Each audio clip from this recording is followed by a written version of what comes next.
Buenos días, mi nombre es Milagros Soteto, cursante de la cátedra de Derecho Procesal Laboral bajo la modalidad Saya de la Universidad Fermín Toro. En esta oportunidad para explicar acerca de lo que es la organización y el funcionamiento de los tribunales del trabajo en Venezuela, comenzando por definir que el tribunal como tal es un recinto en el cual un conjunto de magistrados administran la justicia en lo que es la legislación laboral. Estos tribunales pueden ser unipersonales, compuestos por un juez, o colegiados, compuestos por dos o más jueces. A esto se les confía todo lo que es dirimir controversias de la relación que se desprende entre lo que es los trabajadores y los trabajadores y empleados contra el patrono o viceversa. Afianzado en lo que dice la Ley Orgánica Procesal del Trabajo, tenemos que en el artículo 12 nos especifica acerca de que la jurisdicción laboral recae en los tribunales del trabajo. Seguidamente nos dice que estos tribunales están compuestos por los tribunales de primera instancia, los tribunales de segunda instancia y el Tribunal Supremo de Justicia en la sala de casación social. Ahora bien, ¿cómo se organizan? Están organizados en dos instancias. En la primera instancia tenemos lo que son los tribunales de sustanciación, mediación y ejecución del trabajo y los tribunales de juicio del trabajo. En la segunda instancia tenemos lo que son los tribunales superiores del trabajo. En cuanto a los tribunales de primera instancia, estos conocen lo que es la fase del juicio. Tenemos que son unipersonales y está compuesto por tanto el secretario como el juez deben ser abogados. En los tribunales de sustanciación, mediación y ejecución están a cargo de un tribunal unipersonal, mientras que la fase de juzgamiento puede ser tribunal unipersonal como colegiado. Ahora bien, en cuanto a los tribunales superiores, estos pueden ser unipersonales y colegiados y sus funciones están en el artículo 29 de la ley y son las siguientes.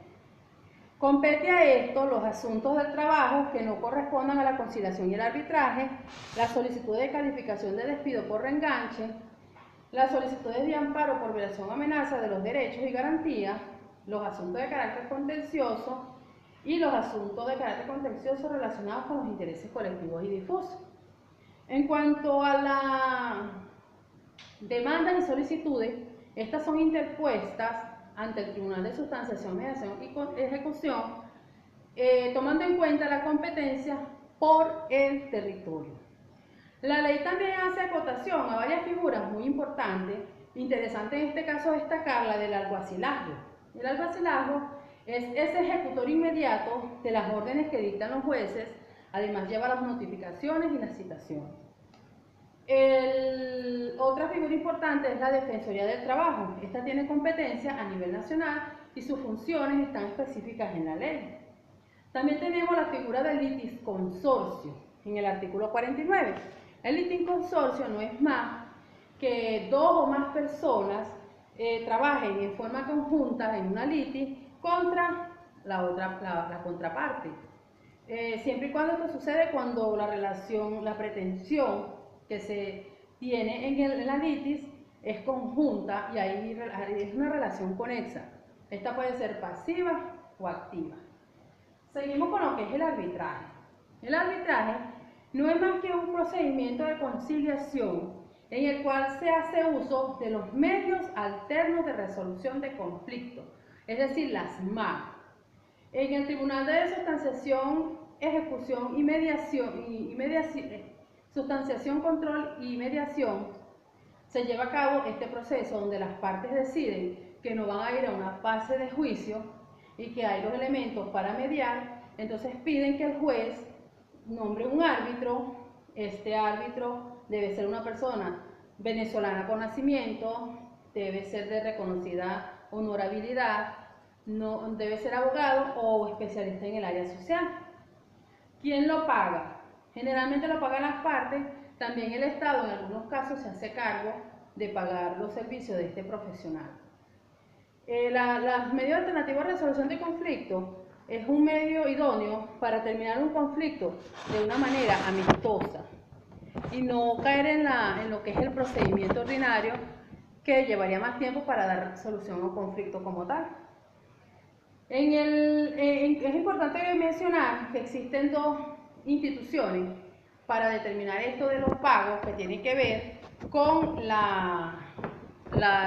los jueces, los árbitros, que son el CONAME, que es la Comisión Nacional de Mediación, y el CENAME, que es la Comisión Nacional de Arbitraje y Mediación. Ambas instituciones adscritas al Ministerio del Trabajo que compete en esta área. Tenemos por último en este caso la figura de la inhibición y la recusación. ¿Qué es esto? Inhibirse es cuando el juez manifiesta su necesidad de no participar en una litis. Y recusación es cuando se le pide al juez que deje de participar en la litis. Es decir, la inhibición surge del juez, nace del juez, y la recusación se la imponen a este juez. Generalmente cuando se sospecha que no va a ser una decisión neutral, sino que hay una parcialidad del juez hacia una de las partes. En el artículo 31 están los supuestos o los causales para pedir una de estas dos figuras. Dice así: cuando se sospecha parentesco de consanguinidad con alguna de las partes o sus apoderados, por tener inhibición o por tener el inhibido o el recusado su cónyuge, algunos de sus consanguíneos y afines dentro de los grados indicados, por haber dado el inhibido o la recusada recomendación o prestado su patrocinio a favor de una de las partes, por tener manifiesta opinión sobre lo principal del pleito, por enemistad entre el inhibido o el recusado y cualquiera de los litigantes, por haber recibido inhibido dádivas de alguno de los litigantes, es decir, siempre que se demuestre o se sospeche y de la sospecha pasa a demostrarse que este juez está parcializado a una de las partes, se le pide que se inhiba, y si este no se inhibe, entonces se recusa. En cuanto a lo que son las pruebas, la promoción y evacuación, tenemos que las pruebas no es más que todos aquellos elementos que las partes presentan como alegato para justificar o pretender probar su verdad propia. Tenemos que la promoción y evacuación, en lo que se presentan las pruebas, se sigue el proceso de que se demuestre, porque si yo presento una prueba como demandado, yo tengo que probar que esa prueba que yo estoy presentando es totalmente auténtica. Por lo tanto, recae sobre quien saca las pruebas, recae el hecho de probarlas como tal. Tenemos que hay distintas pruebas utilizadas en el proceso laboral. En este caso, dentro de la legislación laboral, es importante destacar que existen documentos públicos y privados. Estos documentos deben ser auténticos, deben estar bajo los parámetros de la ley. La contraparte, en este caso, le correspondería indagar en que la firma de estos documentos públicos sea auténtica y pertenezca a la persona que en ese momento ejerza, por ejemplo, la función de un registrador civil, si es un documento notariado, y así por el estilo. En cuanto a lo que son las pruebas de testigo, en el proceso laboral no se pueden presentar testigos menores de 12 años y que tengan algún proceso de inhabilitación, es decir, personas que tengan alguna enfermedad mental o que se sospeche que sufren de algún retraso, alguna cuestión mental, son personas que la ley no acepta como testigos en este caso.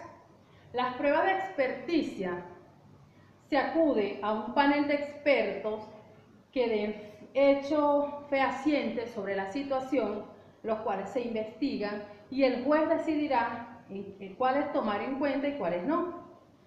En cuanto a la inspección judicial, si el juez lo considera conveniente, el tribunal nombra una comisión que se traslade hacia el sitio de los acontecimientos y constate, siendo veedor de la situación, de que lo que se está firmando es realmente verdadero o no.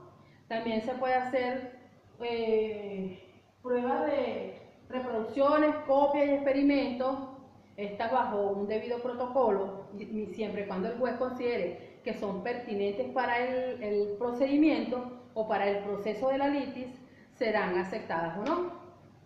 En cuanto a las presunciones y los indicios, estos son auxilios de los medios probatorios que serán utilizados en una litis siempre y cuando el juez así lo considere.